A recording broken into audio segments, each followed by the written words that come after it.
Last week's video was all about making the perfect commuter and how I achieved that with my Rally Moon Run, which if you haven't seen that video yet, it's linked here. But you probably have seen that video because it's my most successful video to date and has quite a lot of views on it already, for my channel at least. Not only was that a very successful video and lots of people have watched it, we had lots of conversations about what kind of things make the perfect commuter and what parts and different things you can do to a bike to make it perfect. And one of the conversations I had with a few people was around drivetrains and what makes the best drivetrain and kind of what the best ratios are, all those sort of good stuff. But one comment I did speak to someone about was about have I ever tried a belt drivetrain, which I have. Last year or the year before I tried a belt drive bike and I quite liked it. But the question I had from someone was, is a belt drive train better? Well, before we talk about that, what on earth is a belt drive train? A belt-driven bicycle is a chainless bicycle that uses a flexible belt, typically a synchronous tooth design. Synchronous is a big word for me to say. In order to transmit power from the pedals to the wheel. I'm not quite sure what this hand is doing and why it has to do this when I'm talking, but apparently it does. So the next question is, are they any good?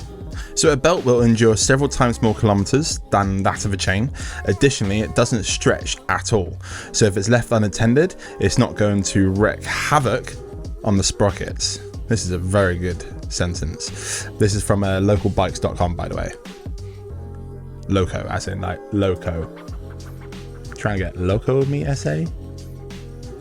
Okay. How long is it going to last? Turned bicycles say it's safe to say that a regular cleaned belt should last at least 2 to 4 times longer than a chain, and for a lifespan of up to 30,000 kilometers, which is 19,000 miles. That's mad, absolutely mad. But what are the common problems you can have? Faulty drivetrain alignment and tension are the most significant causes of failure in bike drives today.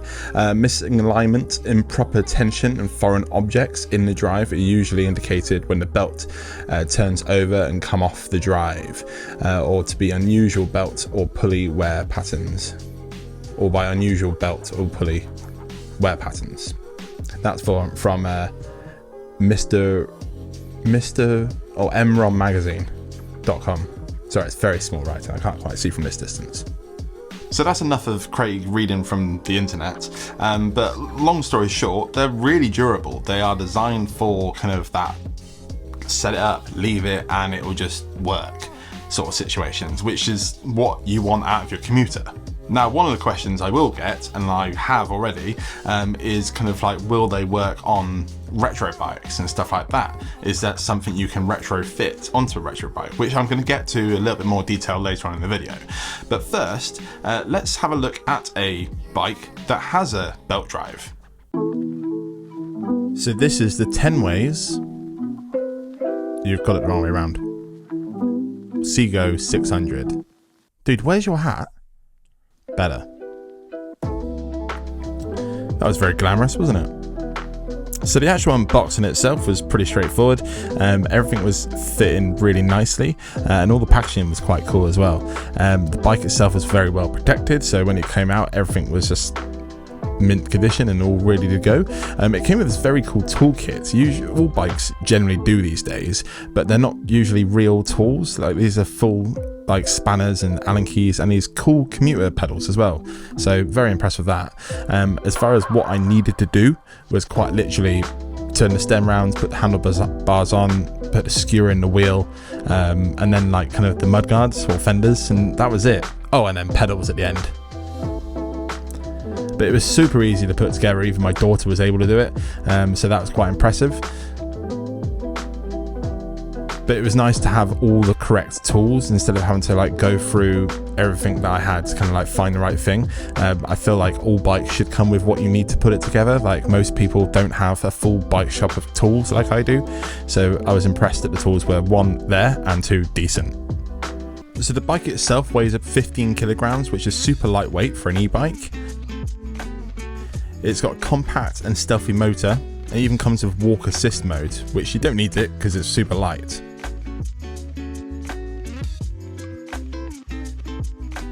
It's got 3 levels of assist. It's got integrated front headlight.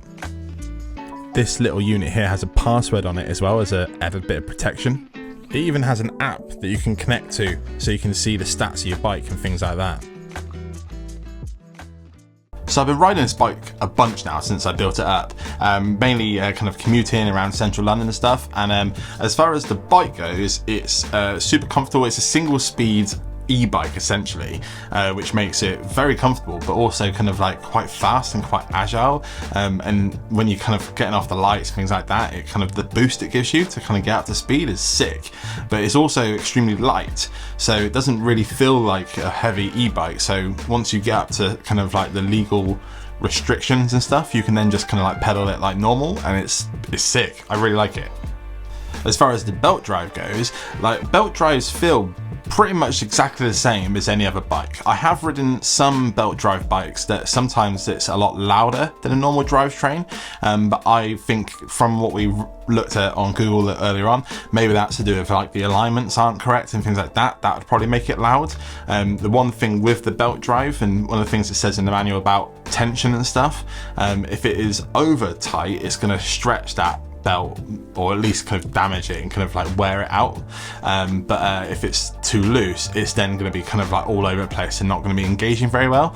It's going to probably make noise and could then damage it as well. So that is a key element to the belt drive as a thing. It was probably the wettest part of the year so far when I was riding this. So the fact it had fenders was very nice, but also it did get quite caked in filth and road gunk, as I like to call it, and the belt drive itself kind of took all that on. I kind of rinsed it off, and it was like I didn't have to do much to it. I didn't have to use much like maintenance product, which I think is a big thing when it comes to maintaining bikes. And don't get me wrong, big love to Juice Loos who support the channel, and also the fact that I quite like doing that sort of stuff. But if you're not into that sort of thing, and maybe you want to keep the bike indoors, like you don't need to put oil on it, you don't need to kind of like put anything on it to maintain the actual belt itself. So it's super easy to look after, is what I'm getting at. That's a big one, isn't it? So something that I was wondering, and I imagine a lot of you have been wondering, is can you put a belt drive on a retro bike, or even just a bike that you're using for commuting, however old it might be? And I do have an answer for that, but before I go into that, I want to do a big shout out to everybody who picked up stickers last week, because you've kept me busy up until pretty much now. I'm still shipping out stickers, so thank you. For anybody who's been asking for the Boyka Boy Bike Club stickers to come back, they are. Currently we're stocked on the silver chrome ones and the new hot pinks, which are very good. I like them very much, and you guys like them too, so thank you. You can pick them up here at saveoldbikes.com. So, can you put belt drive on retro bikes? The answer is kind of yes. Essentially, to put a belt drive on, or the actual belt itself, is a single piece. It's not got a break in it. One of the reasons it is as strong it is and durable is the fact that it is a solid piece of, well, whatever it's made out of. I think carbon, some rubber, I don't know, stuff. A lot of these bikes, and the bike in this video, you can kind of see here that it's got like a couple of bolts in the rear triangle in the frame. That means the frame itself, you undo those bolts and it splits and you can thread the belt through. Obviously you ain't going to go around cutting the rear triangle on your bike to be able to put the belt drive on, so no. But there are some smart companies out there. There's one in particular that I forget the name of, that has, which I will try and link below, that have come up with a way of riveting the belts back together afterwards, so you can. But the article I read about this company or this product, it was about $300, which is a lot of money for a belt drive. When does it really make that much difference for that sort of money? I don't know. Tell me what you think. I want to know what you guys would do. Would you retrofit a belt drive on a retro bike? Would you spend all that money on one? I don't know. Let me know down in the comments below.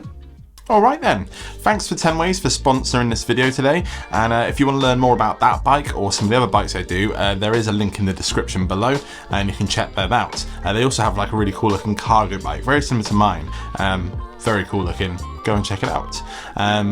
if you enjoyed today's video, do feel free to give it a little comment below, maybe even a little likey. Most importantly, if you haven't already, please subscribe to the channel. We make videos like this every week, and these are completely free, or is completely free to subscribe to the channel. If you can't wait till next week's video though, that one there is a particularly good one.